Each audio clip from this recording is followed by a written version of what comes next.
Doctor Babar امان صاحب، میں نے ایک تو یہ کہا کہ یہ جو اپائنٹمنٹ ہوئی ہے اور بڑی ہیسٹیلی ہوئی ہے، اس کی کیا ضرورت تھی؟ کہ وہ کیا کہتے ہیں غالب خستہ کے بغیر کون سے کام بند تھے؟ یہ ایک تو یہ معاملہ ہے، لیگلی کیا اس کی پوزیشن ہے، اور یہ کیا کوئی انٹرا پارٹی یہ کوئی میسیج ہے کسی کے لیے؟ ان دونوں باتوں پہ آپ کا ٹیک۔ تھینک یو ونس اگین قاضی صاحب۔ دیکھیے ذرا تھوڑا سا میں آپ کے سامنے جو آپ نے کہا پاکستان کے لوگ مجھے میری سائٹس بھری ہوئی سوال آ رہا ہے۔ پہلا تو یہ ہے کہ اسحاق ڈار از اے سینیٹر، کیسے بنے اس پہ بحث میں ہم نہیں جاتے، اور باغے کیوں اس میں بھی نہیں جاتے۔ تو سینیٹر پرائم منسٹر ہی نہیں بن سکتا، ڈپٹی پرائم منسٹر کیسے بنے گا؟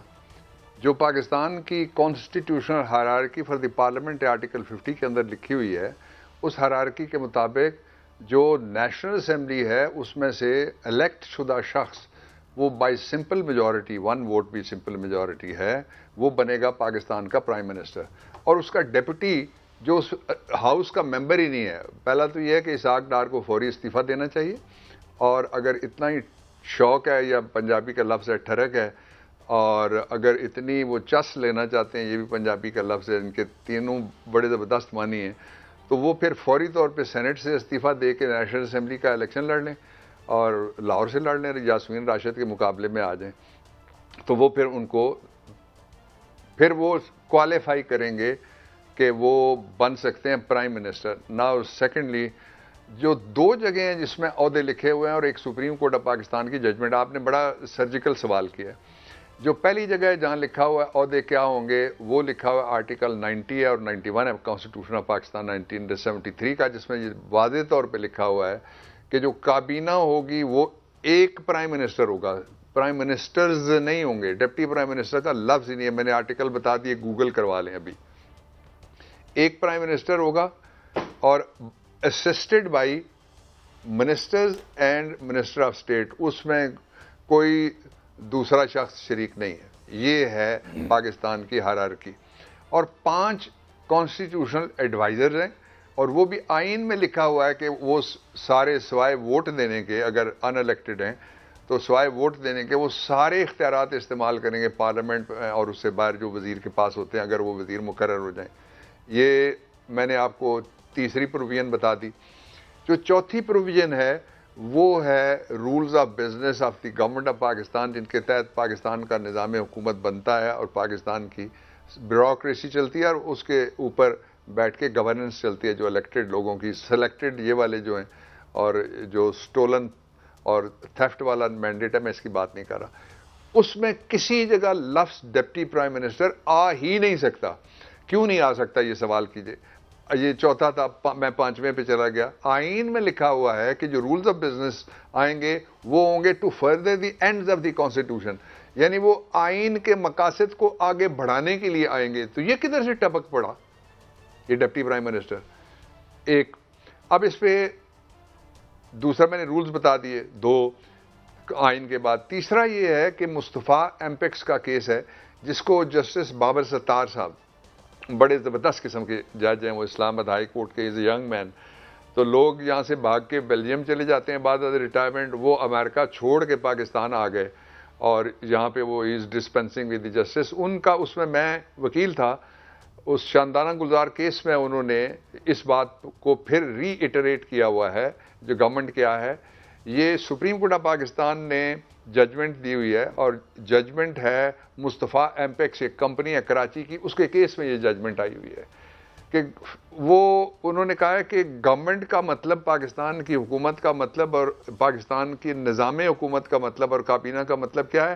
آرٹیکل 91 اور 90، اس سے باہر آپ جا ہی نہیں سکتے۔ اب آپ نے دوسرا کہا کہ میں انالیسس کر دوں، میں اس پہ آ جاتا ہوں۔ 3 طرح کے انالیسس ہیں۔ پہلا تو یہ ہے، جس دن اسحاق ڈار اپنا ڈپٹی پرائم منسٹر کا عہدہ لکھ کے، he was also colleague in the senate, لیکن یہ بالکل چونکہ ٹھیک بات ہے، اس لیے بہت ضروری ہے قوم کو بتانا، ڈپٹی پرائم منسٹر کا عہدہ لکھ کے اگر کسی کو وہ خط بھی لکھیں گے تو وہ اختیارات کے ناجائز استعمال کے ملزم ہو جائیں گے، 1 سیکنڈ لگے گا۔ اس کا سبب یہ ہے کہ ہی از اے منسٹر، فیڈرل منسٹر کی حیثیت سے وہ کچھ کریں گے، تو جب تک اس میں کوئی بنگلنگ نہیں نکلے گی وہ نہیں پکڑے جا سکتے۔ اس میں simplest on writing a letter to somebody as deputy prime minister شادی کسی بچے پوتی پوتے نواسی کی کرنے کے لیے وہاں لکھ دیتے ہیں اور اپنے آپ کو ایک دفعہ کہہ دیتے ہیں آن ریکارڈ بھی، تو پھر ان کے خلاف یہ پہلی بات ہو گئی۔ نمبر 2 یہ ہے کہ فوری طور پہ وہ آرٹیکل 63A میں آ جائیں گے، ان کے خلاف جو ریٹ آف کو وارنٹو ہے وہ کمپٹنٹ ہو جائے گی۔ وہ ریٹ آف کو وارنٹو ٹو مائی انڈرسٹینڈنگ آج بھی کمپٹنٹ ہے ان کے خلاف، اس لیے کہ کوئی ایسا شخص کوئی ایسے اختیار پہ بیٹھ جائے یا عہدے پہ بیٹھ جائے جس کے لیے وہ کمپٹنٹ نہیں ہے۔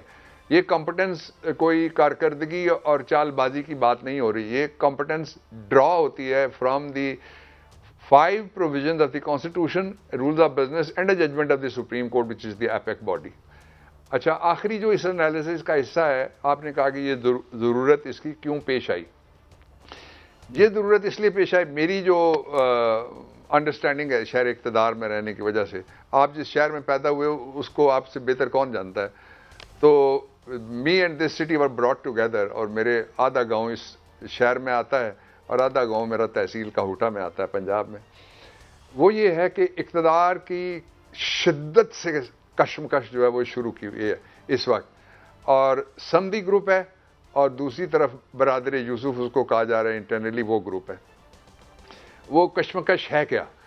نواز شریف کو آپ کو یاد ہے امید پاکستان بنا کے لایا گیا، یہاں طیارہ چلا جب لاہور جا رہا ہے امید پاکستان جا رہا ہے، امید پاکستان ایسی غائب ہوئی جیسے گدھے کے سر سے سینگ، جیسے اجڑے ہوئے گاؤں سے ایک جوگی، اور جیسے پاکستان سے آٹا، جیسے حکومت سے گورننس، یہ ساری مثالیں دی جا سکتی ہیں۔ تو اس کو واپس لانے کی اب بھی کوششیں کی گئیں، اور واپس لانے والوں نے جن کے پاس اختیار ہے انہوں نے انکار کیا، نمبر 1، اور پھر اس کے انکار کے جو کمپنسیشن ہے وہ ایک اور کیس میں چھڑوا دیا۔ نمبر 2 یہ ہے کہ ان کو بہت جلد قاضی صاحب نواز شریف کو ضرورت پڑنے والی ہے کہ وہ اپنا نام ECL سے نکلوانے کے لیے کسی دن ہماری کسی عدالت میں کھڑے ہوں گے۔ یہ میں نے مکھڑا سنا دیا خبر، آپ بہت ماہر صحافی ہیں، خود تلاش کر لیجئے گا۔ تیسری جو ایشو ہے وہ اس سے بھی زیادہ انٹرسٹنگ ہے، وہ یہ ہے کہ یہ جو دونوں ڈپٹی ہیں، ڈپٹی نمبر 1 اور نمبر 2، یا نمبر 2 اور نمبر 2، جو بھی ڈپٹیز ہیں، یہ ایک دوسرے کی مخبری کے لیے رکھے گئے۔ فوری ضرورت اس لیے پیش آئی تھی کہ بڑے بھائی نے چائنا کا دورہ، جس کو کہا جا رہا ہے نجی دورہ، اس پہ جو 3 سوال ہیں اٹھتے ہیں آپ کے شعبے میں اٹھا دیتا ہوں۔ پہلے تو یہ بتائیں کہ وہ کیا ان کے پاس کوئی پروٹوکول ہے یہاں سے اور وہاں کی جو ہماری گورنمنٹ آف پاکستان، وہاں چھوٹا سا پاکستان ہماری ایمبیسی ہوتی ہے، میں خود گیا ہوا ہوں چائنا اپنے خرچے پہ، ایک یہ ہوگی۔ دوسرا سوال یہ ہے کہ وہ پرائیویٹ دورے کے لیے انہوں نے عمرے پہ جانا کیوں نہیں پسند کیا، اور سدھاریں شیخ کعبہ کو، ہم انگلستان دیکھیں گے، وہ دیکھیں گھر خدا کا، ہم خدا کی شان دیکھیں گے، یہ ان کی اپنی پرائیورٹی ہے۔ تو یہ اس کے ساتھ لنک ہے یہ اپوائنٹمنٹ، اس لیے کہ اس وقت آئی رکھی جا رہی ہے، ایک طرف ایک ڈپٹی دوسرے کی مخبری کر سکتا ہے، اس سے زیادہ ان کے پاس کوئی اختیار نہیں۔ آئی اینڈ اپ ہے۔ تو ڈو یو تھنک کہ یہ تو پھر آپس میں یعنی یہ تو مسٹرسٹ کا ایک بڑا عالم ہمیں نظر آتا ہے۔